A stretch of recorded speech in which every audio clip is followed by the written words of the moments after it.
Good evening, ladies and gentlemen, and welcome to the WGLNA Season 2 Gold League. I'm your host, Christian Toma. To my left is David Williams. Make sure to check us out on Facebook and YouTube /WGLNA.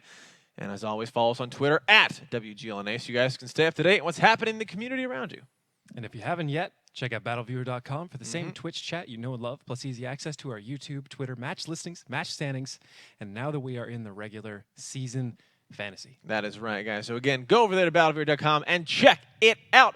Before we get into the night, let's talk about quickly the format that you guys can be expecting to see. It is the 768 for this season, which means 7 players on a team, 68 points allotted for tank choice, tier 10 maximum, tier 8 minimum. The mode they will be running is attack and defense, and it is a first team to 5 will take the match. It's best out of 9 battles, and if they win, or if they tied up 4-4 at the end of the 8th, we go into a 5th and final one, a tiebreaker match. And David, let's talk about the maps. Well, we got some old, some new. Let's get them done pretty quickly here. Himmelsdorf, Ruinberg, Steps, Mines, and Ghost Town are returning from previous seasons. Murovanka, Prorovka, Cliff, and Sand River have been added as well. And if you remember Lakefield from last season, gone. That is right out. And that's right. No more Lakefield, guys. Now, if you guys missed Tuesday's matches, let's go over and talk about those. Up first, we had Eclipse beating Simp 5-4, followed by Simple Tankers beating Ping 999 5-1. Third, High Voltage beating Yo 5-1. And finally, to finish off the night, Noble beating DNA 5-1. A lot of quick matches there, the final 3 ones going through. But let's talk about these ones in a little more detail. Up first, Eclipse versus Simp. 5-4. This is the match you guys you were most excited to see, and it proved amazingly. Started out in Ruinberg, kind of tied out, went into Steps, Prorovka, then tied up again even further, went back to Ruinberg for the tiebreaker, where Eclipse used a strategy that failed the first time, won the second time. Some of the highlights you saw from that. Calling that strategy a failure the first time around is correct. But it's a gray area for me because they mismanaged time quite a bit, and that was a failure. But that wasn't necessarily an aspect of the strategy. Right. That's splitting hairs. But either way, you're exactly right. Eclipse had Simp once before on Ruinberg, and when they were able to come back on that tiebreaker, they ran the exact same strategy. Simp rotated a little bit further away from it, and arguably worse than they did the first time, opening up that perfect Southern cap for Eclipse, and a great call and a very impressive finish. Absolutely. So that was match number 1. Match number 2, Simple Tankers beating Ping 999 5-1. Started out onto Steps. Simple Tankers cleaned them out 4-0. Went into it was Prorovka again. So the second time we saw Prorovka that night. Ping picked up 1, but Simple Tankers cleaned that one out. Some of the things that you saw from that second match. Ping suffering quite a bit from their missing caller, and Simple Tankers retaining that form that they've had. We've talked about them kind of being their own worst enemy in the past, but so far this season they look like they are keeping that pressure going, that momentum going. So I expect to see them just get better as the season goes on, and I really look forward to seeing how well they do by end of season. That's right, and successfully doing those boosts on Step on both sides. That was a team to successfully do it on both sides. Fantastic seeing them doing that. Third, we had High Voltage beating Yo 5-1. Starting out on Cliffs, where High Voltage ran a strategy that was brutal against Yo. We're talking about there's just really no way anything Yo could do. Yo did pick up a 1v1. They were their first victory on Cliff by a 1v1 at the end there, which is fantastic. But some of the things you saw from that third match. I guess in my own summary, and I have no idea if this is actually correct or not in terms of what High Voltage was intending, but it looked like they were playing some kind of metagames with the strategies, knowing that Yo would come to the middle, standing off, and that worked for him a few times. But there was one game where Ping basically got the fight that they were looking for, and those positions came back a little bit to bite High Voltage, and High Voltage had to struggle. It came down to a 1v1, which I believe it was Fulcrus beat Blue Boys in the head-to-head there at the very end. So that was very exciting. But again, Yo not shying away from Cliffs against a veteran team, which is an impressive decision in my mind. All right, and finally for the night, we had DNA losing to Noble 1-5. Started out on Mines. DNA did pick up the first victory, the first battle of the night, but then Noble came back, cleaned him out 5-1. One thing that was really fun to watch them is they ran strategies that we haven't seen a lot of teams running. They did a lot of split. They did a lot of flanking. What did you kind of see from that? Why were they doing that, and why didn't it work out for them? Oh, I mean, a lot of what they're doing is how things should be done in a certain way. The first match they took was actually one of the worst strategies I saw out of their set there. The WE100 really brought home that match for them, but Noble shouldn't have let that happen. So it's strange. This happens a lot of the times where a strategy that shouldn't work does, and then the strategies that should work don't. And it's weird for everyone involved. Even the teams, they win for the against. Viewers, for the teams, and their opponent even. So this one came down to Noble just being a better team overall, doing some of their tiered strategies like we saw on Steps, where they're clearing out one area and they have a spotter there to make sure nobody is west of it, so they can just shortcut across a map rather than trying to move their forces around completely. Yep. It's a much better way of doing things, and I hope it works out for him in the future. All right, we'll see. Indeed. Now, ladies and gentlemen, before we get into our 5 matches, that's right, 5 that we've got tonight, let's talk about fantasy, which you guys should be checking out. Go over right now to fantasywgl.com before the matches get underway, or if you're on battleviewer.com, click that button in the bottom right-hand corner to pull up the fantasy site. Now, this is where you guys can pick your 7 players on a team. As the night goes on, they accumulate points for you guys. Points equal tons of prizes.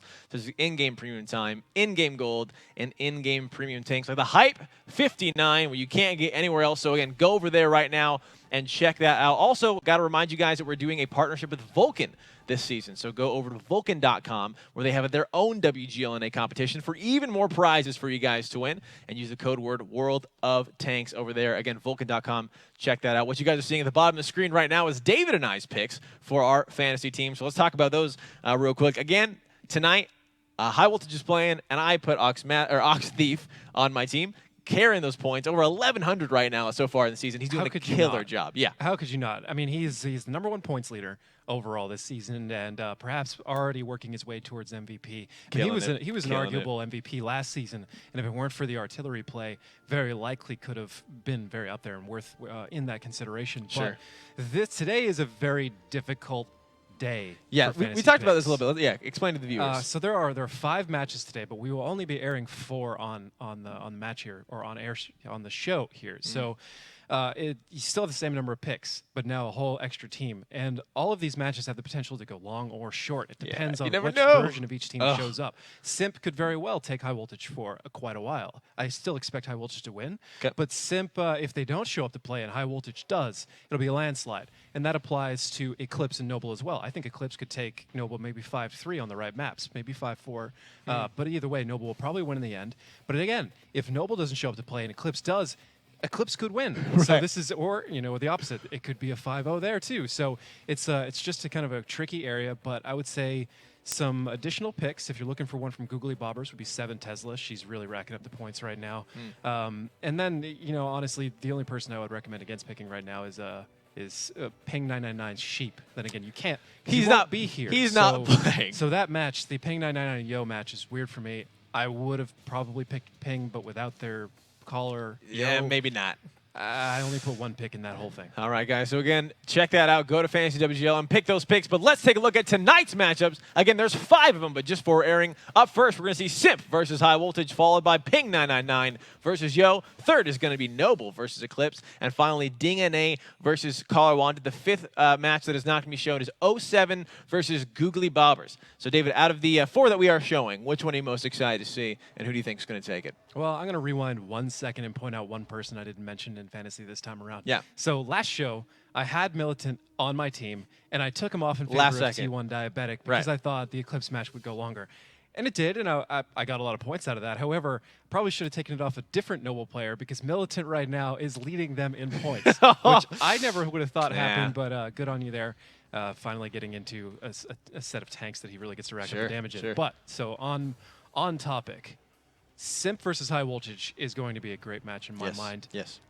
And in that one, for the match quality itself, I would probably pick that one as my #1 match, the one I want to see the most tonight. But Noble versus Eclipse is the one that intrigues me the most because I don't really know how well Noble will do against teams that aren't as new. And Eclipse is new to a certain extent, but these guys that have been around for a long time, they've been practicing in They know those Silver spots. League, They know. So they have more experience than some of the new teams. And they actually are, in many cases, clanmates here. So it gets into a weird area, and I think Eclipse does stand a chance against taking down Noble, and Noble so far hasn't really been challenged the way they should, mostly playing Cliff. Yes. But with that map gone, who knows what will happen. So that's the most intriguing one to me, but I don't know if it's going to be a great match to watch or not. All right, the one for me has got to be the first one, Simp versus High Voltage. So I am excited to see Noble versus Eclipse as well, but mainly because I've got 3 members riding as far as fantasy goes on this first. I'm banking on it going a long time, so I hope Simp can really stick it to him.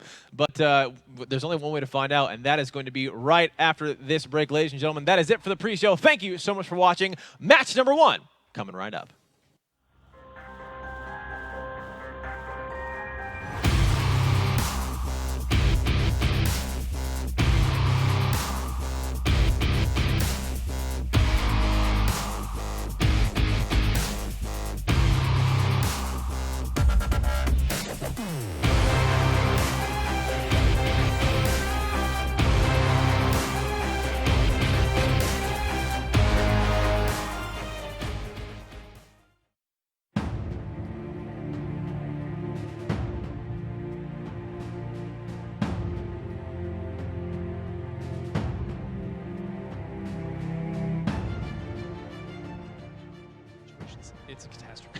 And right now, you know, It's like my high school. these two over here, they understand that for the next minute and a half, What the heck? this is their job. What? Oh, you have to come over here. You have to. Sure. And It's amazing.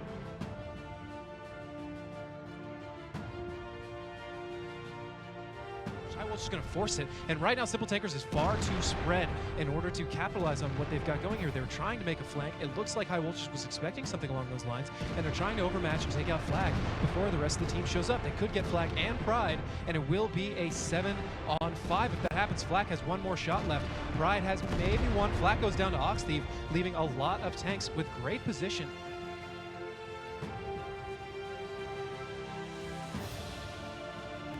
Showing complete dominance here right now from this defensive side. They have over 5,000 points of HP in the lead. Sure took that 243. That did that one down to because that is such a huge HP deficit if you are caller wanted, and you have to be pushing into Noble because you are on the offensive side. A fantastic opening there, and the battle has not been finished as Canadian Impact finally finishes up DRS. Dale takes down Canadian in response, but Akula finds Magenta Panda, and they're just going to finally just kind of clean this one up. It is 3 tanks, now just 2. It'll be 1 once Delph goes, and that is...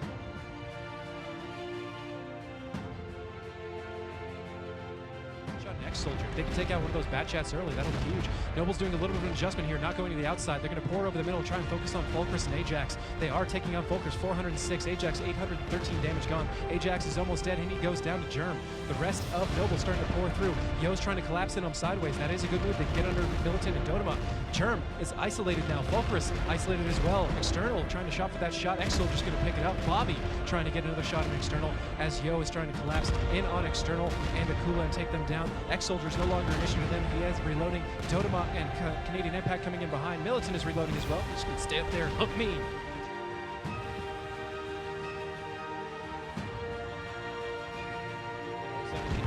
That dominance photo finish does take on Synergy, and Silent and Mice picking up Fosta. They're trying to claw their way back. They don't want to be out of it just quite yet. They just need one more victory, and they'll be ended. They don't want to go to a tiebreaker, but it looks like that might be where it's going as Vectro takes on another one. Adroxus finds Warband. Vectro does take Dryness, but Crimson takes Rocks, and now it's a 3-on-3. Simp clawing the way back. The HP still in favor of 07, but at amazing positions as well. But if Simp can do some amazing focus, they might be able to pull their way out of this. Crimson, though, one more shot in that bat jet. He goes down, and Vectro going to seal his fate, and it looks like Simp is done.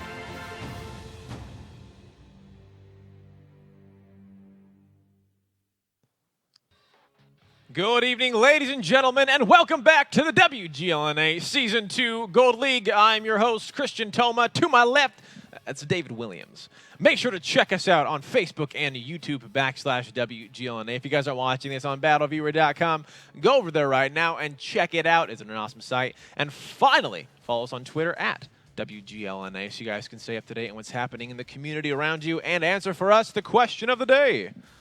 Which is, what tier 10 tank are you working towards? All right, so last season, the tank that I was playing the most was the Roomba. I love the Waffle. I mean, that was just my favorite tank. And also this season, my favorite tank is the E100, so that is the one that I am working toward. There's so many E100s. The Waffle E100 is the tank that I'm working toward the most. How about you? You have all the tanks. I don't have all of them. Oh, okay. I'm in a weird place. I have a lot of them unlocked, but not purchased. I need a mountain of credits, like a couple 100 million credits to get all my tanks. But out of the ones that I don't have unlocked, the one that I'll be working towards next, the one that I want the most on my regular account, would be the Object 140. All right. Well, ladies and gentlemen, let us know your answers. Tweet at us @WGLNA so you guys can stay up to date on that. Let's take a look at the standings now after we are kind of ending out the second week. Up top, we have Noble, last season's champions, followed by High Woltage, last season's second place runners-up, followed then by Simple Takers and Aquatic, Simp, Yo, and Ping, all tied with 3 points. At the bottom of the list, we have DingNA and Caller Wanted, as well as 07 and Googly Bobbers. David, kind of looking at that trend, is that one of those things that we're going to see the gap of the top 2 teams kind of continuing, or is it going to be something that maybe everyone kind of evens out? The gap should continue to a certain extent. I mean, there will be a handful of games as those top teams play each other, and I don't expect most of them to trade, kind of like we saw last season, where one would beat the other and the other would lose. kind of like a love triangle of, Gotcha. of win-loss. I don't expect we're going to see that this time around. I expect Noble to probably stay up top for the most part. Sim high voltage to stay up there as well. Simple Taker's probably going up. 07 and Simp could stay roughly middle, maybe Eclipse. But we'll see if the new teams can kind of disrupt those ranks as everything goes on. But Noble should stay firmly in the top 3. All right, guys. So again, go to fantasy if you haven't done that already, and those are the points. Those are the teams that are up on top. Up first, though, we have Simp versus High Voltage. The face-off is ready on the side of Simp. Overlord on the side of High Voltage. Duck Thief, gentlemen, welcome to the face-off. Simp, gonna go ahead and start with you here. Now, you guys had a very, very close match against Eclipse on Tuesday, going to Ruinberg, and then kind of coming back and finishing off there 5-4. What are some of the things, if anything, that you really learned from that match, getting so close? Personally, from those matches, we had a lot of tiny mistakes that added up towards the end. A lot of the times we miscoordinated our pushes, we focus fired incorrectly, and I'm pretty sure you guys saw that happen in a lot of the matches, because I believe we went to all 9 matches, or all 9 games. Yes. Yeah. And, you know, those tiny mistakes really cost you games, and a lot of the times we were pretty close in some of those losses. Sure. So, you know, from that we learned that we got to get our information together, got to get our pushes working, and especially for tonight's match against High Voltage, we didn't make sure we do these things right. Yeah, so perhaps facing that challenge and not being kept honest by Eclipse is a good thing leading into tonight. So, Prime, what tier 10 tank are you working towards? Or do you have them all? I actually have a lot of tier 10s unlocked. I just don't buy it because I actually have the same problem you do. I am due credit for. I mean, if someone wants to buy me a credit package, you know, I'm not stopping you. Currently, though, I am gunning the E4 because I do want that tank. It's like you gotta climb your way to the top and win the finals, and then just convert all those dollars into credits. Just no big deal. Buy a tank. That's what we do. Well, thank you so much, Overlord Prime. Now, Duck Thief, over to you, sir. Now, as a duck yourself, my question very simply: is it Daphne or Donald? Quack. Yeah, I mean, that's up to the viewers to really interpret. What did he say right there? If any of you speak duck, please let us know in chat what that one solitary quack meant. Well, thank you so much, Duck Thief. I really appreciate that. Well, if the AMX 40 was a tier 10, I'd know your answer to this. But what tier 10 tank are you working towards now? It might be a surprise, but I have the exact same issue as you as Not a well. surprise. I have 7 or 8 or 10 tier 10s unlocked by now, and I just don't have the credits to buy them. I just keep shooting too much gold in randoms. Yeah, well, I mean, there is that. That's where you get all the experience from, right? You're racking up the credits, Exactly. and you're breaking even or like earning a little Okay, bit. okay. But you're not putting away in that rainy day fund to buy the tanks Yeah, later. sure. Yeah, and this then you're is fine. sitting there looking at it, and you're like, man, I'd have to grind a long time to get that. Instant but gratification. I could unlock this other tank at the same time. Right. And then they bring out a special with where the price for consumables is less, or gold ammo. Stock up on that. Yeah, then you got to stock up, and then you don't have the credits. Gotta work on that never-ending patience. cycle. Focus on that goal, guys. Well, before we get started, Overlord, is there anything you'd like to say to Duck Thief before we get into the first match? I'm tired. I have finals. I'm dying right now.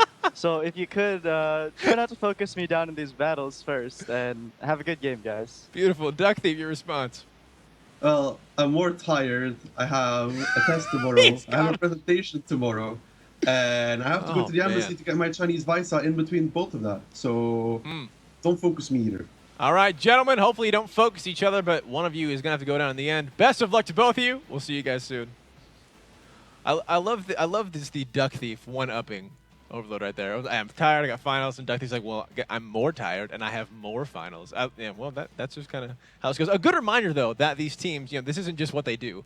They have other things that are going on, and there's a lot of factors that do kind of play in every single night. That's why he said it doesn't know what team's going to show up. Is it going to be the High Voltage that's on point, or the High Voltage that is more tired than Simp? I'd just be sitting there like, well, I got a full night's rest, kind of, slept in a little bit. Haven't had a final in 10 years, so come at me, bro. Just intimidate them. I'm actually primed and ready to go. Let's take a look at the rosters for both these teams on the side of Simp, on the side of High Voltage. David, any new faces kind of popping up in the second week? Well, Out of Sight was added to Simp, along with Silent Demise, who I don't know how much we've seen him play so far. I have to keep an eye out for that. But other than that, it's the same Simp we saw last season, and we'll see if they can step up today. High Voltage, the only real change that they made, the real big notable change to their lineup in particular, is Anfield is gone. They added in Bird and Fungus, who's going by Bird Thief. So if you know him from in-game, that's who that is. And it's been working out for him. I mean, he's number 2 in points to them, right behind Ox. Killing it. And some good changes so far. All right, all right. We're going to get ready to go into Himmelsdorf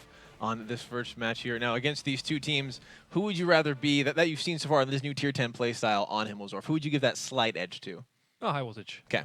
Yeah. I mean, there's just in general on any map at this point in time, with how both teams have played, high voltage has the advantage. But this is World of Tanks.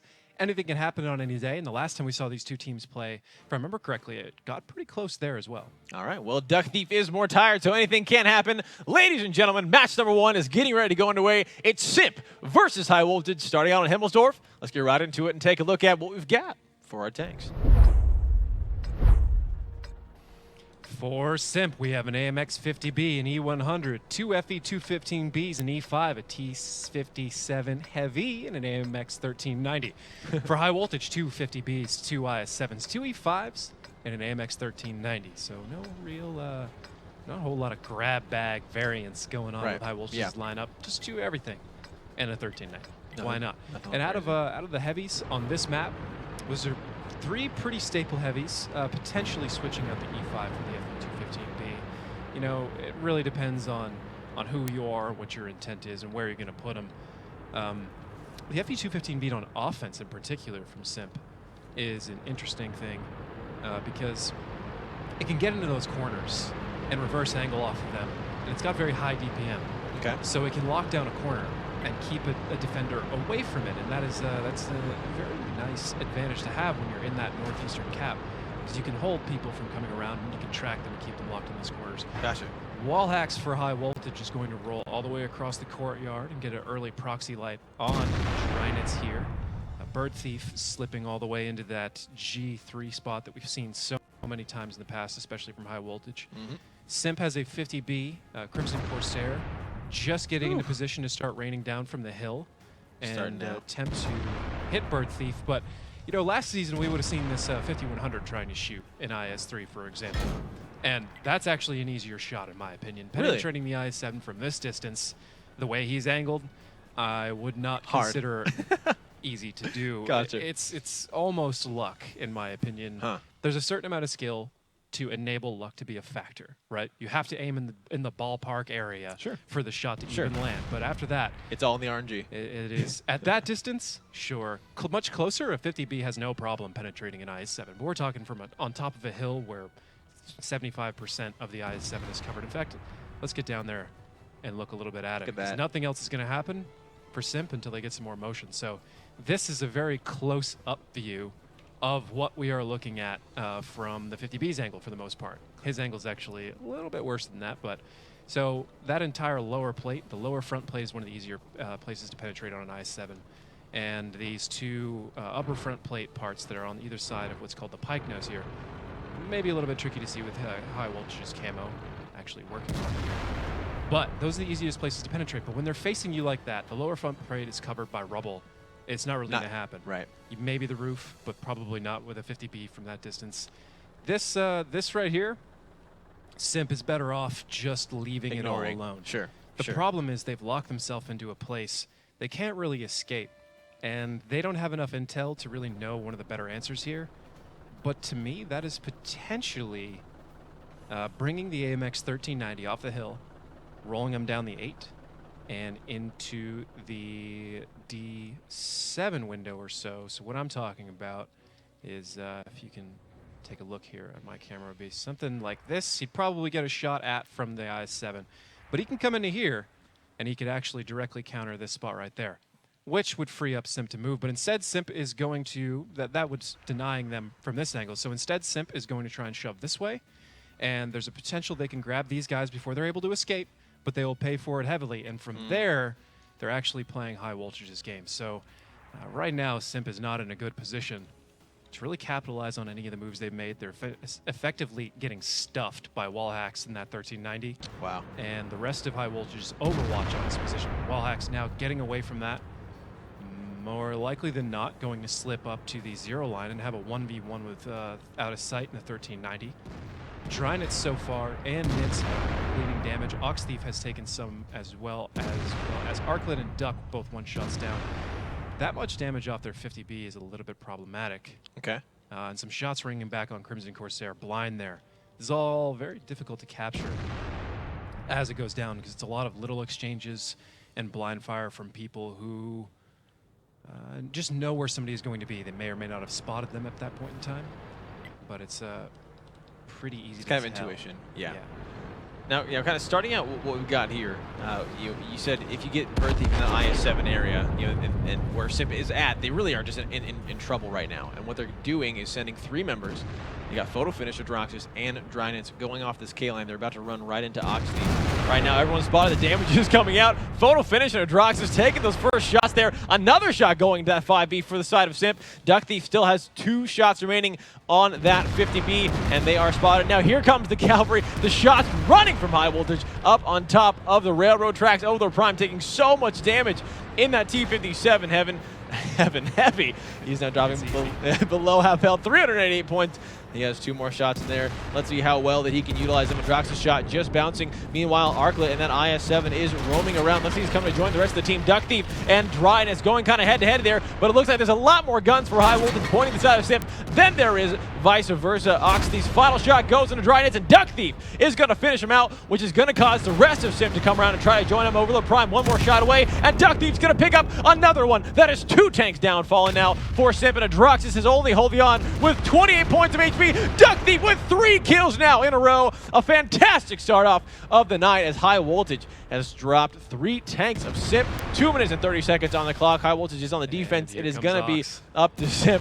Alex Mathis now coming around the AMX 1390 all the way, looping back around. High Voltage doesn't even have a tank, in not all their tanks in this battle, and they are still so far ahead here. Bird Thief taking out Photo Finish from the back.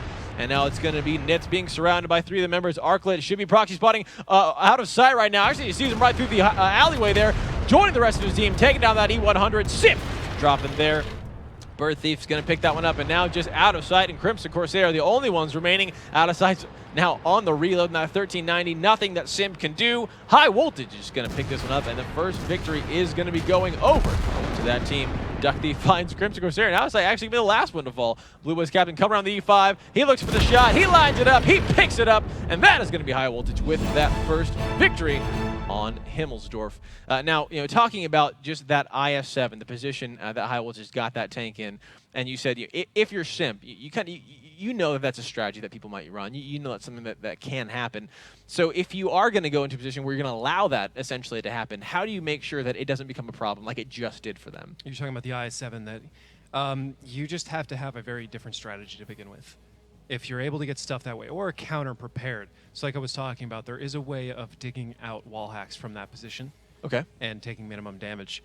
Actually, we've seen teams drive directly up the 8, even with all of that happening, and taking very little damage in return anyways. However, I don't advocate that against High Voltage. They're very likely to penetrate those shots, whereas other teams might not. And in that situation, there's just not a lot you can do once they get there, besides maybe firing HE into the hatch area, that kind of thing. But it just doesn't work at Tier 10 quite as well as it did at Tier 8. So gotcha. So it's just a different strategy at the beginning. Just a very strategic difference. Right there, SIMP drove directly into what High Voltage was wanting them to do the whole time. All right. Well, now the thing is we get to switch sides back and forth, so High Voltage won't be able to do that to them again. If you are High Voltage and SIMP does that to you, do you think SIMP or High Voltage is not even going to let themselves get in that situation? Is that something that you would expect from that team? Yes, and if they do, they'll know how to get out of it, or they'll have a different plan to rotate away from it and pull that 1390 out and then go back. Something along those lines. But I would expect them to, if they had spotted as much in the 2 area, probably send their Tier 8 around into some place to counter. It's a risk. Sure. But it can free up a lot of strategic options where you're otherwise pretty stuck. Why if you're a SIMP, why don't you just then, if you know that IS-7's locked in that position, do you not just take all your tanks and push to the hill? It would take too long for the most part, and they would gotcha. probably see you doing it, so then they would just take more map control and lock you on the hill. Wow, all right. All bad news if you get into that situation. Ladies and gentlemen, High Voltage is up 1-0. We've switched sides. Let's get right down into it and take a look at what we've got for our tanks. For SIMP, we have 250Bs, an E100, 2 FE215Bs, an IS-4, and an AMX 5100. For High Voltage, we have a 50B, 2 FE215Bs, 2 IS-7s, 1 E5, and an AMX 1390. High Voltage, only 1 autoloader this time. So right now they're favoring the DPM for the 2 F-18Bs. It looks like that is a common thing between both teams in terms of what they want for offense, is that ability for the FE215B to reverse angle the way it does. It's particular, and that's actually something we can to talk about. People discuss backing up off a corner different ways. I've always been in favor of calling it angling or reverse angling. Other people call it side scraping. To each their own. I'm side scraping personally. Guys, it's irritates me. angling. Come on. But a lot of people use it that way. But either way, whatever you're doing, you're backing up off a corner and you're angling the side of your armor so that shots bounce off of it, so you don't get a flat surface. Right. The FE215B is great for that because it has a lot of DPM. As we've previously discussed, when you get onto a corner like that, whoever has their shot loaded owns the corner because the other guy has to poke around it. So the more rate of fire you have, the more you own the corner. And Adroxus has a pretty high rate of fire. The other factor that makes that easy is his turret is on the back side of the tank. So when he angles backwards, his turret can see around the corner without with his less tank. of the tank Yeah, showing. great. So there are a lot of things that make the FE215B great at that, along with kind of trolley armor and a few other details. The IS-4, Drynet's hands. Looks like SIMP is running a strategy that is fairly old. From Tier 8, this would have been something I might have expected around Season 3 or so. It doesn't really can't work now, but it does have known weaknesses. And there's a lot of experience on high voltage that should be able to recognize that and take care of it. In particular, Arclit, I have in fact played this exact strategy against him in this exact position. Okay. And his team blew right through us on the line. Really? And destroyed us because of a couple little details. So I'm wondering why they're taking a little bit so long here. Probably because they're getting so many shots on Drynets. But in the meantime, SIMP is going to come in and flank with the two AMX-50Bs. Blue Boys is waiting for it, and Ant is there to somewhat support him, but Blue Boys will be at risk when all these guys show up, and this could start tilting very, very hard back into SIMP's hands momentarily. Now, this is not an area on the map that we see a lot of fights going on. It looks like it's going to be Bua's Captain David, like you said, getting lit up, 2,500 points of damage. He gets taken out almost immediately. Overload Prime finding that kill. Beautiful focus fire for SIMP. And now let's see how High Voltage can respond. Out of sight. Looks like he's the tank that's to be going on down. Duck Thief picks that one up. And Adrox is now joining, pushing forward, getting some shots onto Anthe from the back there. Overload Prime unloads his final shot in that 50B. Now he's just kind of a meat shield as he's on reload. He should be going down before he has any tank to say. Arclit chasing him down, but he dies for it. Photo finish picking that one up. Taking down that IS-7. SIMP having 5 members, 6 members actually. Dryan just solo, photo finish, taking down Anthem. High Voltage dropping down to 4 members. Duck Thief now taking some damage, a lot now from Crimson, and the rest of SIMP having him surrounded. 2,000 points of damage there. Photo finish is gonna finish that one up, leaving just Bird Thief by himself with Dryan still in the back of that IS-4, taking the shots freely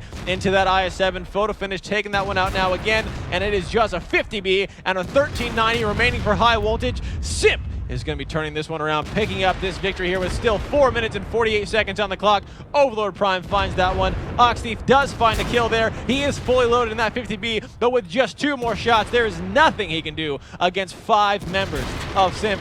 Maybe, no, he will not be able to take out a Droxus. That's unfortunate indeed. That's it's very, very tricky to get a bounce in the 50B. But it's not like it's going to matter. Ox there just getting out an extra clip to pad his fantasy points at this point because which is good. there's I mean, no way he's going to pull it out. It's nice for him. I'm so glad that he is trying to try. Yeah, I'm totally His down for points him are my points. padding those points. Bring it on. We have you both on our team, but SIMP doing a fantastic job there, picking that one up. Yeah. Let's talk about that because again, that's an area of a map I haven't even really seen a lot of people fight, and usually the defensive team will never push that far. They don't want it. Again, they're just like, hey, let them come to us, let them fight it. Yeah. SIMP doing a great job pushing into there. Yeah, absolutely. They stagnated things, and they brought in that flank in a very aggressive manner, and I like it. This is something we talked about a lot in the past. Let's go to stats while we do have time. We can always talk about strategy when the match is going back on. in, absolutely. Right now, let's get those numbers out there. We want to try and focus on that more today. Adrox is bringing it home with nearly 3,000 overall. You can see that from the sustained fire that he had. That was a huge part of their strategy. Nitz kind of has that alpha. He's the one that capped off the 8 line. He got in 4 shots for nearly 3,000. The other FE215B, and then these 250Bs. They had a huge impact on the fight. Overlord Prime 6 for 6 for 6. Wow. Beautiful.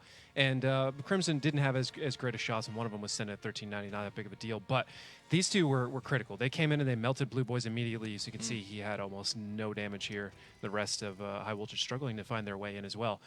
But without them, that strategy wouldn't have worked as well. Then they had to reload for like 24 seconds or so. Right. And then they're back in the fight. And meanwhile, the FE215Bs are sustaining that damage, Yeah. tracking people, Yeah, longer giving fights. the 50Bs the time to reload. And that's where those two accent each other. So typically with autoload or force like that, you either use something with high alpha or something with sustained fire like an FE215B. Tracking. So slow it's the either fight a down. front load shot and then you drill them down. So Right. it's like 2 tanks, you'd probably either use 250Bs or like an E100 and a 50B, something that would kill the enemy tank. Instantly. But with the FE215Bs there, and I know it's hard to keep track of 50B and FE215B, the 215B could literally just sit on a corner and track everything there one by one and delay as much as possible. Sounds terrifying. Great decision. All right, guys, we are getting ready to get back into the battle. SIMP and High Voltage tied up 1-1. Let's get right into it and take a look at what we've got for our teams. SIMP with an AMX 50B, an E100, 2 FE215Bs, an E5, a Waffly 100, and AMX 1390. High Voltage with a 50B, an FE215B, 2 I7s, 2 E5s, and AMX 1390. If anybody knows out there for a nickname for the FE215B, lay it on us. Let us know. If anything needs a nickname at this point in time, it is that. I guarantee you the AMX 50B is not changing, because it's just always going to be known as the 50B. Sure. Yeah, of course. That's everyone knows that. Out of sight, up on top of the hill here in that 1390. Almost ready to be reloaded, doing a good job scouting. And High Voltage doing something a lot differently. Not sending any members to the courtyard as aggressively as last time where they sent out of sight. It's just sending 1 IS-7 there over in that C1 area. And the rest, I guess they're expecting SIMP to be going to this northern cap. Yeah, they have definitely switched up their strategy quite a bit. Just trying to keep SIMP guessing. So maybe they're comfortable with how SIMP pushed the 1-2, and they know they can rotate back over there. Or maybe they're expecting SIMP to be afraid of going back there given what happened last time. Either way, High Voltage is comfortable that if they have to rotate back over there, that they can do it and win. So they are shutting down hard the 2-line. Right. And I'm going to also probably add in a little bit of meta here. Okay. Traditionally, I mean, when was the last time you saw SIMP play a Himmelsdorf that didn't involve at least one hard rush down the 0 line into the north cap? Okay. I can't remember one. I get you. They almost always do one and then have a dynamic strat some other time. They mix up the order of it. So if you're keeping track of that, which I guarantee you High Voltage does, with so many ex-European players over here, that is a very big thing in Europe, the meta and the counter strategies. Learning each team. Yes, very specifically tailored counters for each team or map knowledge. Whereas American teams often develop so quickly throughout a season that their particular quirks, you can't really rely on them to do it a lot. Because they'll always change. They change so much. Gotcha. But, whatever. That's an entirely different discussion. That's very detailed, and none of those statements are 100% accurate. As you know, I like to be accurate. But either way, it's a very good bet that you can shut down what SIMP was trying in that instance by the way High Voltage moved. But SIMP is not doing that this time, which is a very good thing to point out here. And that is throwing High Voltage for a little bit of a loop. They've got some of their tanks out and easy to counter. The IS-7 in particular, all the way over here in B1 Arclit, is one of the more vulnerable tanks. But in his hands in particular, I guarantee you going after him is going to cost you more than you're going to get out of it. Okay. And the best thing that High Voltage can do to shut him down is get that W100 Drynets into a place where they can put all of his shots into Arclit. But other than that, he's going to be an annoyance. You're not going to be able to get rid of him. He's going to do more damage than he should from that position, or you're going to go after him, and it's already starting. 443 from him, and no shot in return. That's a standoff position that I always enjoyed being in. As we've talked about in the past, when you're the last player, or you're just when your whole job is to just be too annoying for the other team, or it costs too much, right? And you don't have to necessarily do kind of the bulk. You don't gotta worry. It's a fun position to be in, because if they come for you, they lose. If they don't, well, it's pretty much. It's not much you can do to screw that up. Pretty much a field trip. Like, I don't know. I think of it like the level of excitement for me there, and this is going to be a little bit of throwbacks. Like, go all the way back to elementary school. I don't know if you had this. Everybody, all my friends did, but was there a parachute day? Yes. In elementary school? Oh my gosh, yes. This to me is Parachute the excitement level of parachute day, where it's like, oh my god. But like Arclit, you're on parachute duty. He's like, yeah. I would go ballistic for parachute day. Oh, you get to run under it. All that fun I'm stuff. gonna rein that back in. That is their one caveat, the one side conversation we'll have for this game. There's always one. Wow, I almost actually was going to bring up another, so thank you for warning me. 3 minutes and 59 seconds on the clock here. A little bit of a stalemate going on. And again, as the timer goes down, this is going to be more and more in favor of High Voltage. They are on the defense. It is going to be up to SIMP to make the first move. And it actually looks like High Voltage is pressing 4 members forward right now. Trying to either find out over the Prime, trying to find a Droxus. are hunting for that isolation, and they do have everybody they need in the courtyard, so they're just going to take that fight. Oh, here they go, right over the corner, over the prime, getting tracked. A quick repair there as he backs off, getting some cover there, and they're going to continue pushing over. Some shots going to photo finish, and Nits, the ones on the photo bouncing over the prime, getting a little bit of return fire onto the Blue Boys captain there in that E5.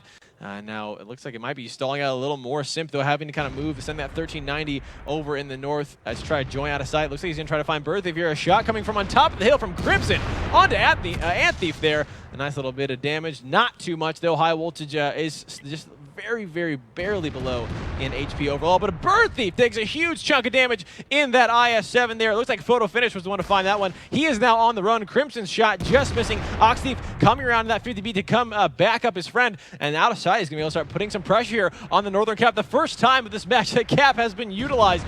Bird Thief finding that cover over in the rubble in that A4 area that we've seen a lot of people get through. Duck Thief, though, taking a lot of damage now. He, I don't know if he got tracked or not, but he now has to get out of there. Drynix, though, is on the read, and Arklet is going to find that, taking down that Wobble E100. A nice pickup there. The first tank falling for Simp. There comes the battle over by the Northern Cap. Photo finish, a lot of damage there. Bird Thief unloading a shot there. Ox Thief now with one more shot in that 50B. He's going to find Photo. A fantastic pickup there for High Voltage as another member of Simp falls out of sight, and Crimson now putting that cap pressure on, but Crimson just going to drive right on through to join the rest of his team. Bird Thief taking down Adroxis out of sight. I'm not sure if he's going to be enough of a threat there to High Voltage to matter. 2 minutes and 8 seconds on the clock. Blue Boys captain taking a lot of damage. He needs to find cover before Crimson finishes him off. The shot from Crimson there goes into Ox Thief. Ox Thief is almost unreloaded with the last shot from that 50B going through. It looks like it is all over for Crimson Corsair. One more shot. Ox Thief's going to pick that one up. Still, all 7 members of High Voltage are alive. A fantastic job spreading that damage across all of their players. Simp just not quite finding the focus fire, or being denied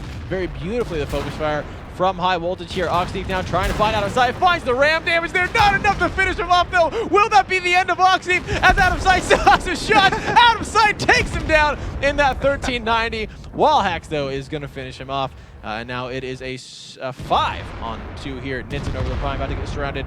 Anthief takes down Nits, and it is just that E5 remaining for Simp. Okay, you guys see up top, as the bar for Simp gets lower and lower, you can actually see their logo because it is red, and they are on the red side.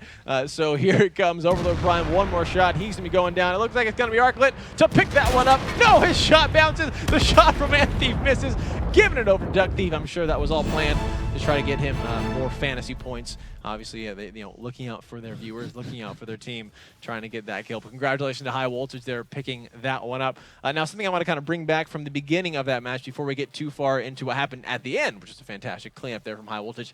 That IS-7, the job that Arklet was on that you said was just your favorite job to be in the parachute position. One thing I did notice is if Simp were to press High Voltage in the north, that IS-7 is way out of position. Is that it's going to take a long time for him to come back to the fight? No, isn't that going to be technically an overmatch in favor of Simp? Yes, but when you run that kind of strategy, you get enough introductory damage as people come down. You get enough intelligence where he can rotate over. It's a calculated risk that you expect to be able to play out of. Is pretty much how it comes down to. Okay, so yeah, we are going to leave him over here, but when they do push, we should be able to bring him back in time. The bigger risk actually is if a team goes into the northeast there and creates that fight, and they actually stagnate it, and they send 1 or 2 tanks around to pick stop up the guy that's coming back. Yeah. And if nobody sees that coming, it's a free tank, and then you have 2 flankers coming from behind you, and you can't push sounds up awful. the hill because up the hill is death. Huh. So it's not an easy thing to get away from when it happens. Right. But it's very rarely going to happen, and usually there will be some tells of it coming. But be spotted it's first. always a possibility that guy can get picked up. And the W100 had the possibility to do it. He was trying to get in position to do it, the Drynitz. Okay. He ended up getting stuffed and shut down in that situation. But that whole fight kind of decomposed and ended up in the middle as High Voltage basically did not let Simp have enough time to maneuver and just jumped on him. Gotcha. It's the right thing to do. Gotcha. Now, from what you saw from that fight, from the last one, as I said, at the end, it's High Voltage still had 7 of their members alive when Simp only had like 3. So I mean, either that shows fantastic sharing of damage on the side of High Voltage, or just not as good as Focus Fire and Simp. Maybe a little bit of both. A little bit of both in better positions on High Voltage's part. All right, ladies and gentlemen, we are now getting ready to go into our final match on Himmelsdorf for these two teams. High Voltage up 2-1 against Simp. Can Simp bring it back and tie it up? One way to find out. Let's get right into it and take a look at what we've got for our tanks. For Simp, we have an AMX 50B. an E100, 2 FE215Bs, an IS4, and a WE100. Along with an AMX 1390. For high voltage, we have 50B, 2 FE215Bs, an IS7, 2 E5s, and an AMX 1390. Possibility of a 1390 fight. Unlikely. All right, possibility. If it did. Everything's possible. We kind of had one last time out of sight, picking up Ox in the 50B, and then Wallhack's coming in and picking on him for touching his Ox. Yeah, that's the hashtag battle as well. I'm seeing. Now, last time we saw Simp here in this position, they went very aggressive on their defense. Found high voltage in this area that they're in right now. Do you think high voltage is going to do something to try to cancel that out, or is it just going to be, all right, they did that to us once, we're just going to make sure we either see that coming first, because it looks like Simp is getting into some actually more traditional positions that we've seen high voltage in. Wallhacks here doing a nice little scouting run, not picking up anything so far. Out of sight, and Bird Thief has spotted each other. Arclet running over a little bit of explosives there, showing out how strong that tank is, that E5, and what he has got. 7 minutes, only a minute has gone by on the clock so far. High voltage really biasing this Western cap now, which is a cap that we haven't seen this season as far as that I remember being very successfully taken, but it might just be the positions they know Simps in, they expect Simps in. A little bit of shots here coming out for both of these teams. Nothing connecting for either of them so far. Nitch is the one who's taken, looks like the brunt of that damage. A little bit of damage as far as on some of his gear, as you guys can see indicated there by the little markers on the side. On either of the teams. Arclet did take a little bit of damage there, but not too much. He's backing off. The AMX 1390 for Simp still hanging out, still remaining in that same position. A little bit of damage are going on to Bird Thief in that IS7 here. Let's go check out what is going on. And high voltage, again, seemed to be, they wanted to go over to the west, but they're not quite committing yet. What is going to be that trigger for them, to finally commit to one side or the other? It's hard to say exactly what they're looking for, but I think they're actually going to swoop and pick up this 1390 while distracting in the west. And then if those people in the west try and line up to get shots on them in the 8, they will poke over the K2 and fire up the 2 line, as those people will essentially be in a distracted shooting gallery. They will not see it coming. Okay. And that's going to work one of 2 ways. Either they take that bait and they focus into the 8, which gives high voltage the shots they're looking for, although they are now spotted. And that would be great. The gambit has been exposed at that point. Or high voltage is able to pick up that 1390 for relatively low cost and then rotate away. So either way, it's a win-win for high voltage, provided they don't take a boatload of damage here in the K2 spot, and provided that Simp doesn't rotate someplace that's a problem. But the 1390 for Simp, Wallhack's now starting to break free. He will very likely get in a position where he can rip on out of sight any second here.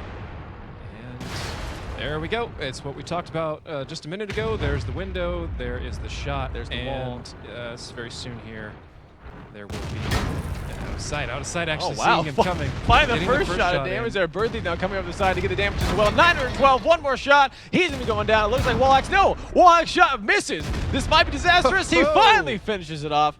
Wins. A fantastic pick up there with a little bit of help from his teammate for high voltage. And now that is a tank down for Simp. And it looks like they didn't take too much damage. I mean, Wallhack's took a little more than he was expecting, but not terrible. He is now on the reload, and meanwhile Simp taking a lot of damage from Bird Thief in that IS7. Roxas and Dryness doing that one. Deck Thief doing his best to take some shots there onto any members they can find here in the east, the west, excuse me, by the railroad tracks. Now the tank destroyer, David, on the side of Simp with that Waffle E100. Where is that going to thrive right now as far as with high voltage pushing? If they're going to go for the north, because they're putting cap pressure on right now. It thrives either in a situation where it can track somebody on a corner, or in a fight where a lot of tanks have already fired and are reloading, and he's given enough time to dump his clip on a single target. With those 6 shots, he can pretty much clip down any single tank and just delete it, provided he can pen it for damage, he gets the right rolls, etc., etc. All the little caveats. If everything lines up, the E100, the W100, just deletes it. It's a great tank for people who don't want to drive around a lot. They just want to bully somebody with a big clip and drive away. Two tanks that people play a lot for that kind of role are the FE 183, which is the British Tier 10 tank destroyer, and this, the W100. A lot of people tend to like those tanks. Yeah, and that's the one I'm working toward. I do not like facing those tanks. So I can't wait to see. It's nice that as someone as plays, obviously loving watching these professionals, seeing what type of gear they bring, where they position their tanks, what kind of roles they play, and really trying to apply that when you play again. It really has definitely improved play in the office for sure. that I've noticed. Adroxis taking a little bit of damage. Their wall hacks applying more pressure. They're trying to bait Simp to come around that corner where Ox Thief, Duck Thief, all the thieves are waiting for him. Bird Thief and Drynet's kind of doing a little head-to-head battle there in IS-7 versus that E100. 80 seconds on the clock. A little bit of damage there going to Arklet there from Nitz. A nice shot here. And IS-4 pushing in to the side of Simp. That Waffle kind of repositioning itself, looking for any type of damage for anyone for High Voltage. Pushes out. But meanwhile, we've got Bird Thief going up against Drynet's. Crimson finds wall hacks here, and they're trying to take on T100 as quickly as possible. It's going to be Duck Thief who has the final shot. He picks it up there, and Blue Boys, meanwhile, taking down Nitz. 2 tanks there falling for Simp for just 1 of High Voltage. That is a good trade that I will take any day. And Thief, though, they're taking him. He's set on fire. Overlord Prime finds that pickup there. The 5B falling for High Voltage. It is now 5 on 4, now 3, as Arklet picks Adroxis up, and the battle has begun for the Northern Cap. Crimson Corsair has no more shots left in that 50B. Blue Boys captain does, and he is going to take down that one, and it is just going to be Photo and Overlord Prime remaining. Overlord Prime, nothing he knows he can do, except for maybe take down Duck Thief to try to shut down any more fantasy points. Photo finish, he is full. There is that's just not going to be for a while. 1,200 points of damage. Now he is on defense, so he has the option, I guess, of running away. But if he does, High Voltage with you, just put cap pressure on. But he can't get far in that IS-4. Arklet, Blue Boys captain, and Ox Thief all come around the corner. They want to finish, but now Ox has a final shot here. 891 points of damage being stacked there. Arklet looks like he's going to pick this kill. No! Another bounce there. Blue Boys captain is going for it. It actually now might be going over to Blue Boys. Who's going to be reloaded first? Will be Arklet. Will be Blue Boys. Who's going to get the fantasy points? It's going to be Blue Boys captain, and High Voltage picking up their 3rd victory against Simp, finishing out this map on Himmelsdorf. Now, looking at kind of what happened there, again, a very drawn-out fight. Took a lot longer than the other ones. We see a little like, hey, we're all going to go north, and it's going to either fail or it's going to work. Seems like teams were really looking and trying to figure out how to read where they are first. Talking about, again, going back to that IS-7 position Arklet was in. With the scouts, right? That comes down to scouting. I mean, where you get that information and how crucial that is. What's the best case scenario for a scout to get into in a typical scouting run? Is it to see one enemy? Is it to see a certain tank in a certain position? That's a very tricky thing to discuss overall. I'm going to have to come back to that one because I want to cover the stats from this game. Okay, great. Yeah, let's Very go into that quickly. while we can. Let's check out But I the do stats. want to talk about that. It's an interesting topic in general. A lot to learn from it. So, in this match, Blue Boys bringing it home, 3304 in the FE215B. That thing is a damage farm. Bird Thief scoring me some points, 3267 in the IS-7. Ox way down there, not really getting his angle into the fight, but doing his job the way he's supposed to. And he is, I can't fault him for that. Adroxis leading off Simp with 3134 and Photo finish behind him. Photo is, he's an interesting player. I've played with him many times before. Actually, a lot of the guys on both these teams I've either played with or they were previous clan members, that kind of thing. Photo is in a clan along with Drynet's, some of these other guys. Huh. I won't get into it too far, but he's an interesting player. He's almost always in like 2nd, 3rd in damage. He's always making plays, but you very rarely will see him as that standout moment, that standout player. He's just But super consistent. He's a support player in a sense, where he's the kind of guy you have to build a team around. Huh. You can have all stars, Wow. and you can lose fantastically and win fantastically. Sure. Or you can have a team of people like that and kind of fill in those other edges, those people who will make those star plays. Not to say that Photo isn't a star player on his own, it's just different kinds of players. And he's the kind of person I'd love to have 3 or 4 of on a team. Sure. Well, yeah, I mean, if you have someone who's that solid, who's that consistent, you can multiply that. That is the best case scenario. Ladies and gentlemen, that is it for Himmelsdorf. We are now moving into Ghost Town. High Voltage up 3-1 against Simp. Let's get right into it and take a look at what we've got for our tanks. So for Simp, we have an E100, 2 FE215Bs, an IS-4, a T57, and 2 Conquerors. Interesting choice for the 2 Tier 9s. I've seen this recently in Europe, and I was wondering when we were going to bring it here. Hey. For High Voltage, 2 FE215Bs, a T22, 2 E3s, and 2 ST1s. That's crazy. 2 Wow. E3s. What's crazy about it? 2 E3s, they're just a vicious tank, and they scare me, to be honest. Okay. Any of these, you can handle them if you know how. You penetrate very specific points on this front is not reliable, but you can sneak it in. places that are a little bit flatter. It's kind of hard to see on the canvas, so I won't really draw them. Other than that, you're looking at the sides, maybe a little bit underneath in the carriage. But the big thing you do with an E3 is you track it, you get around it, you don't let it detract because it can't turn. It doesn't have a turn, so it can't turn around. Sure. But in a situation like this, in a competitive match, in these people's hands with that kind of support, it's a terrifying thing to see. Because there's not a whole lot you can do to get away from it in the hands of a good player, and anywhere you go is going to be supported by his team. Wow. So scary indeed. It shuts down a lot of strategic options until you know where it is, and then it starts opening things up. But while we've got a moment, let's talk about as a scout, what are you looking for? And Blue Boy's taking one shot in his T22, Tracking photo attempting finish. that. Well done. It depends on the overall situation. If you are a scout and you can find places where there are no tanks, that's a good thing. You can find a route in behind people. You can find you can deduce different things from it, right? Where they have to be if they aren't here. Right. Another good thing to find is, say your team is in a deadlock over on another side of the map. Say you've got 6 10s and an 8 on both sides, right? Okay. And you can only see 4 tanks on each side or something, or there's a good amount.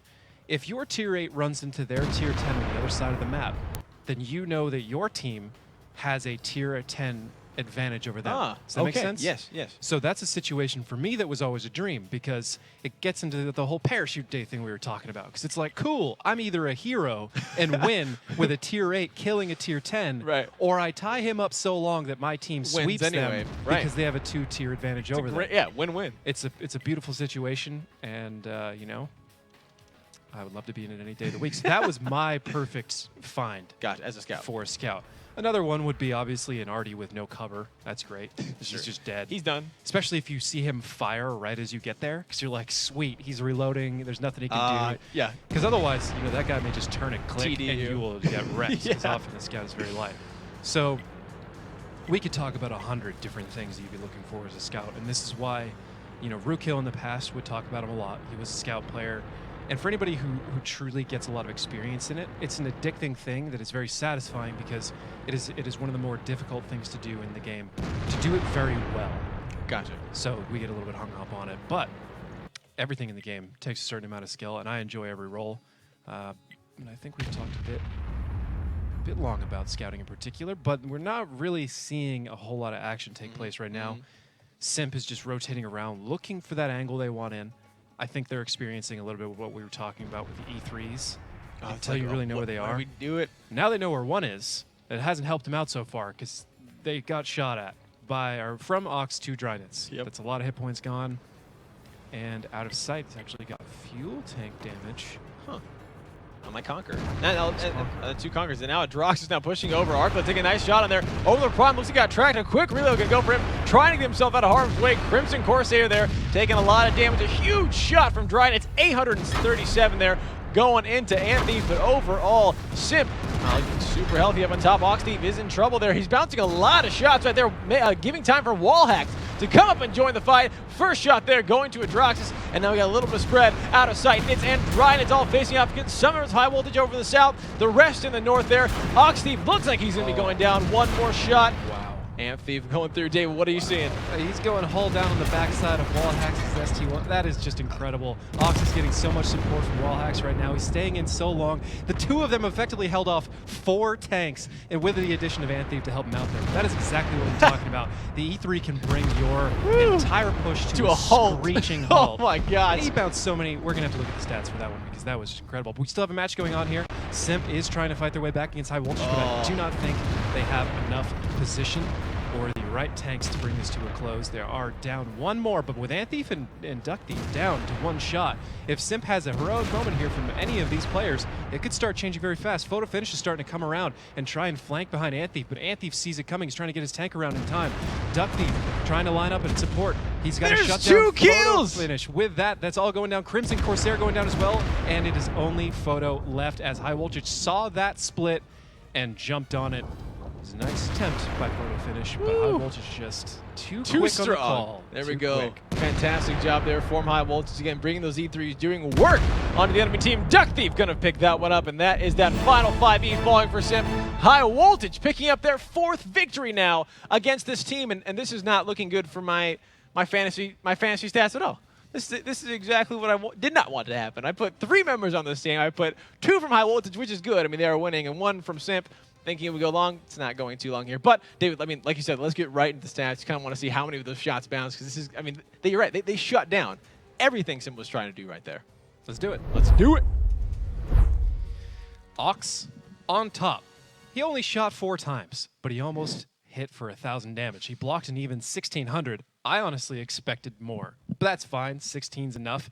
Then you add in Wally's sacrifice there. Wally actually didn't block any in an ST1 there. That's a little bit surprising, but a lot of that comes from the fact that he went in broadside to save Ox and Ox's superior gun, and with that, far superior position. So honestly, you could basically take a huge chunk of Ox's damage here, put it on and slap it on the wall hacks. For what he's done. They were essentially 1 player after Ox heroically stood that off for a long time. I don't want to take anything away from him because that was some magic just work stand your ground before then. And it's a perfect example of what we were talking about. Both FE215 meets for Simp really putting up the most on their team. Everybody else, not so much. They didn't have the angles. And Overlord Prime, a bit of a nightmare situation. He had to, from what I remember, he was shooting at an E3, just really. And a 57 heavy is not a tank I would want to be firing at. I don't want to fire on it at all unless I get a side shot. Now, this thing that High Voltage has done now twice. They on steps. They brought the Mouses, which was an amazing kind of setup from them, and it really threw their team off. Now they're bringing these E3s, which obviously threw Simp off right there. Again, shutting down 4 tanks. In that now that Simp has seen that though, right? So now your team you just played against it, you're like, whoa, that just wrecked us. If you were in that position again, bringing those 4 tanks onto Ox. Are you going to be like, back out, back out, let's not do this again? Or is it just too late at that point? You've already committed so much pressure. It'd be a different strategy. I mean, at that point in time, if they had actually just tried to push past Ox, they probably would have benefited more from it. They would have taken some damage in the crossing and probably been stuck between an FE215 and an ST1 firing at him from both sides. But they would have had the ability to drive right past him and kill Ox very quickly. Again, that's one we'd have to go back and look at and study to really know what the right answer was there. But I would not just chicken out and leave if I saw the E3 the next time. Gotcha. All right, well, ladies and gentlemen, High Voltage just needs 1 more victory to take the match. Will they be able to do it, or can Simp stop them and give me more fans 2 points? Let's get right into it and take a look at what we've got for our tanks. For Simp, 2 FE215Bs, 2 IS4s, an Object 140, a Waffle E100, and an M40 M43 on defense, interestingly enough. For High Voltage, an AMX-50B, 2 IX-7s, a T-22, an E3, and 2 ST-1s. And now, the last 2 tanks that we saw Simp bring, those Centurions, is that what it was? Conquerors. Conquer Centurions. Wow, since they're both epic names. Well, and they're both British tanks. And so there you go. Close enough. Now, you said you saw Europe bring that. What are they going to be used for? What are they going to be? Are they going to be together? Are they going to be spreading out all along the map? What's their main purpose? Do you kind of remember when people were bringing the T-29, the Tier 7? Last season? Yes. Yes. Very similar use. Okay. Just a pretty decent turret, pretty decent gun. It's nothing fantastic, but it's a good team role. Kind of similar to how the ST1 is picked. But Nitz here, and the Object 140 is going to have to run away with the Blue Boys, trying to pick him up on the T22 medium, but 512 on Blue Boys in the crossing. Drynitz supporting another shot into Duck Thief, and this is this is costing High Voltage way too much. They're just trying to take this 140 now, and it doesn't look like it's going to be worth it. Even if they do pick up this kill, Nitz, another shot there, going into the dirt. Duck Thief has finally made it with that auto loader. Here's his shot. He whiffs it as well. 348 going to Blue Boys captain. Nitz might be able to pick up a T22 for this one, which would not be ideal at all. Oh no, the shot might have bounced there. Blue Boys captain gets to live barely with his life, and that is a tank falling for Simp. But was it worth it? Because Crimson Corsair taking down that 50B in that artillery. A fantastic shot indeed coming up there from Crimson, sitting up back in that B1 area. A 1-for-1 tank exchange, but a 50B for a 140. David, what is worth more? The 50B?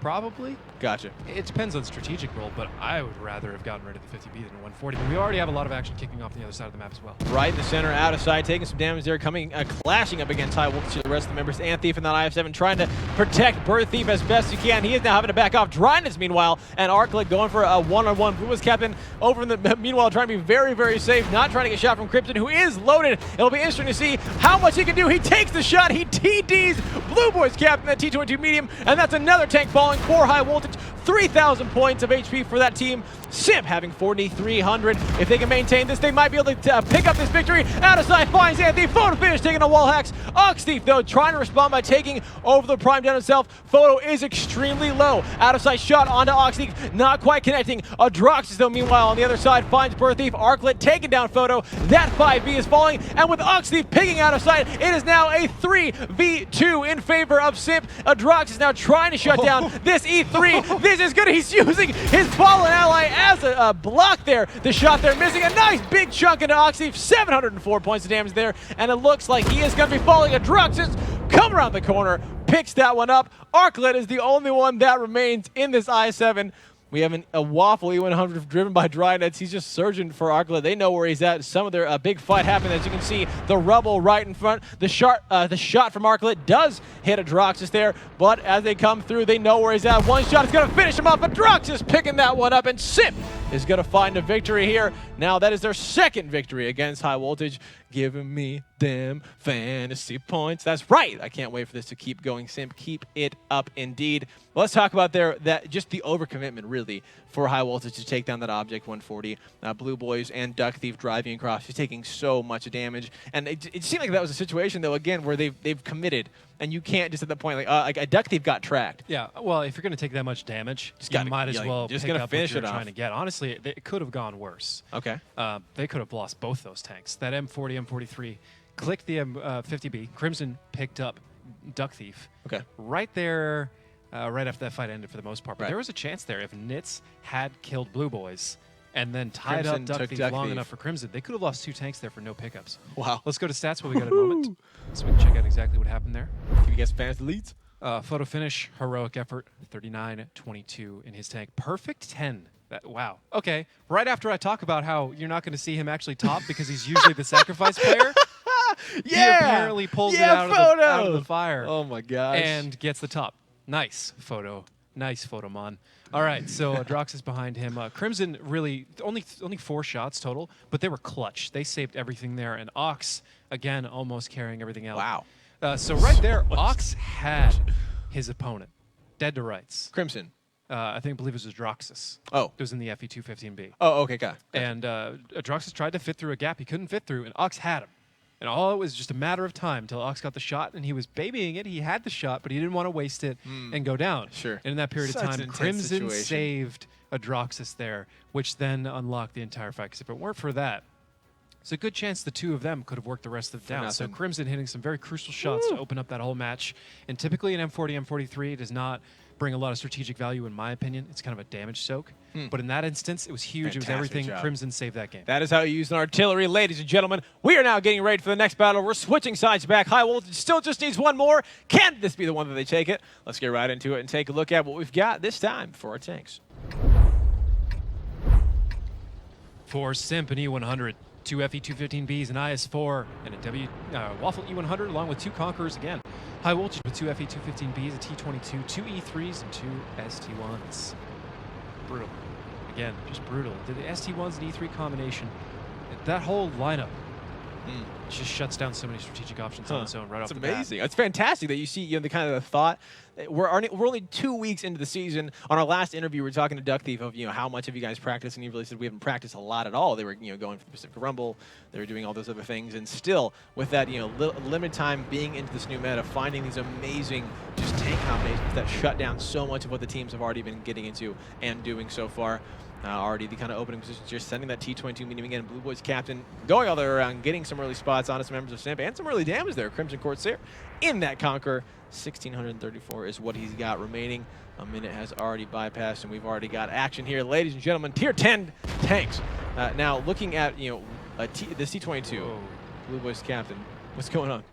What do you That's see? interesting. So the T22's dispersion itself is so good on its own. They're not even bringing a vertical stabilizer. Okay, so out of the, I believe, 5 now Russian Tier 10 mediums, I know about 4 of them. Again, we talked about this last time. I need a T22. Somebody needs to give me a T22. Give him the T22. I need to know about this tank, and this is something I did not know. So he's just running optics, a rammer, and vents. Wow. Which he is scouting to a certain extent, but That's borderline insanity. But we always talk if about the depression stabilizers. isn't so good, but look at this. He's just able to rock forward, let that go, and pull back. That tank And is, connect. That tank is ridiculous. Fantastic indeed. Ridiculous. Those T22s, you surprise us every time we see you. Let's keep seeing more surprises indeed. Photo finish taking a lot of damage as well. Simp dropping down to 1,400 points, taking a lot before High Voltage has even got a scratch on any one of their tanks. They are all still full health. Looks like Simp now is biasing themselves toward this center cap. One thing, while we got some time here, David, talking about the northern cap, which you saw a lot more as far as people, teams trying to take it last season. We talked about the height difference happening from tier 10s, from tier 6, 7, and 8s. Is that one of the main reasons why that northern cap is no longer viable, because the tanks just stick up too much? That and the HE rounds from tanks at tier 10 are a very different animal. Oh, okay. So, yeah, a reversed E100 or E3 or any of those big guns we've seen so far, firing into the, as you mentioned, taller tanks at tier 10 really bad combination. with an HE shell is not something you want to rely on. Sure. If you can somehow parlay that pressure into a trap of yours, then it's cool. Then it's Right. all Yeah, back to use being it not kind of just what for you the used cap. to. Right. But somebody will come up with a hard counter to that, and it'll just keep spinning around. So right now, it's pretty much just Stay away trying from to it. force a fight on Ghost Town is your best option. Gotcha. Because I don't see any of the caps really working out. Unless you can drag a team so far away from one cap that you can, put tanks on before they get back. But right now, I'm not really seeing any viable options for cap on this map at the point in time. So it's definitely going to slant into a defensive favor so far, which, if that logic pans, would make it an easy win for High Voltage. So far, that does fit what we're seeing. I mean, we've got how many minutes left? 4.5? That's a lot of time spent so far. Right. 3.5 minutes spent. Almost half the Just half the trying to battle. find a way in, and High Voltage hasn't lost a single point of hit points. I mean, how do you recover from this? Yeah, we will see right now as it looks like Simp is trying to do that just this second, sending a lot of their members up, finding Birth Thief, 380 points of damage, but he's just very easily gonna back right out of there.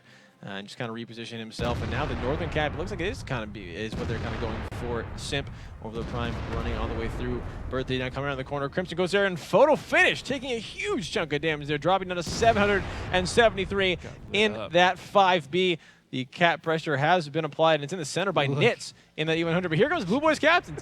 Just going to run all the way around. Birthday taking some damage onto the side there, out of sight, exchanging, going back and forth. But again, the advantage is so heavily right now in favor of High Voltage, and they just need this victory to claim this first match of the night. Here comes a push. Simp coming in the corner. They find Birth Thief, take some shots on him. One more, and it looks like he might be able to go down in that S2. One of Droxus is going to find that one, but 1,200 points in that 5B, and Ant Thief should be able to finish this one out. But it looks like they might be ignoring him. It's going to be up to Doug Thief, turns his turret around just in time, and takes down that 5B with a 5B of his own. Meanwhile, Drynet's going down to Ox Thief. A huge pickup there. Nit's circling around in that E100, takes 900, 1,300 out of Ox in his E3. One more shot, and he's going to go down. Can the rest of High Voltage keep him alive, though? Ant Thief takes down out of sight there. Blue Boys Captain, there's Nits. That's one of the threats there for Ox Thief, and over the prime shot misses. It looks like Ox Thief is going to be staying alive right now, as he now has a wreck to stay behind, as Ant Thief picks that one up. Duck Thief finds photo finish, and it looks like High Voltage with all these thieves is going to steal this victory away from Simp. 5-2 here, finishing it out on Ghost Town. Crimson, the last one to go down, and that is going to be it. High Voltage are your victors of the night. Congratulations to them here. And just kind of really the T22 showing some amazing shots right in the beginning. I'm guessing artillery on offense is the only option I'm seeing here. Looking at the two positions of Ox and Arclet in those E3s, you're not gonna push on them. I'm almost dumbfounded. It's just or hey, I feel it. I've been in this situation before where you see something like this, and you're like, okay, it depends on where they are, guys, and you see them, and you're just like, well. We need a whole different lineup. Can we go back and start over? Someone DC. Oh wait, it's part of the rules. Already dead. All right. That was one of those cases. For artillery, or sorry, for stats, 38.59 from Blue Boys in his T22. Woo! Let's go all the way. Let's go all the way to stats this time. All right, let's check it out so you guys can see just the beauty of the numbers that we are seeing on our screens. 38.59 from him. 31, 4 shots. 31.18 for Arclet, Ox. And the rest, I mean, jeez. Bird Thief, I'm assuming. Oh, man, he's on my fantasy team. Gonna have to talk about that one, Bird. And Simp, you can see in the numbers, they did not even find the angle they were looking for to get into there. Drynet's got completely closed out. There's not much else to say about it. No. Absolute fantastic What you see is what you get. victory from High Voltage there. There's a third option, and it's ban out Ghost Town now also from High Voltage. But that you can only do that so far. Ladies and gentlemen, that is our first match done. Up next, Ping 999 versus Yo. Match number 2. Don't go anywhere.